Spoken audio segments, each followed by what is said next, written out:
কিন্তু আলোচনা করব a x square b x plus c equal to zero সমীকরণে একটি বীজ অপরটির দ্বিগুণ হলে প্রমাণ করব টু বি স্কোয়ার সমান 9ac। তাহলে একটি বীজ কী হবে অপরটি দ্বিগুণ, তাহলে মনে করি একটি বীজ আলফা হলে অপর বীজটি কী হবে তাহলে 2 আলফা। তাহলে আমরা দুটো বীজের সমষ্টি কী জানি -b/a, আর দুটো বীজের গুণফল কী জানি -c/a।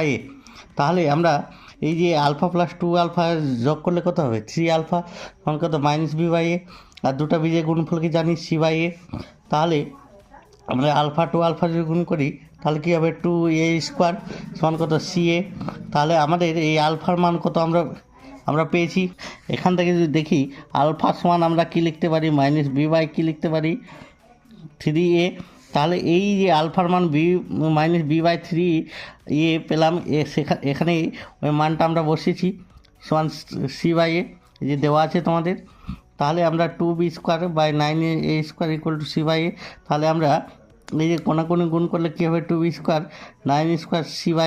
তাহলে গুণ করলে কী হবে 2b স্কোয়ার সমান 9ac। এই প্রমাণটা খুব ইম্পর্টেন্ট।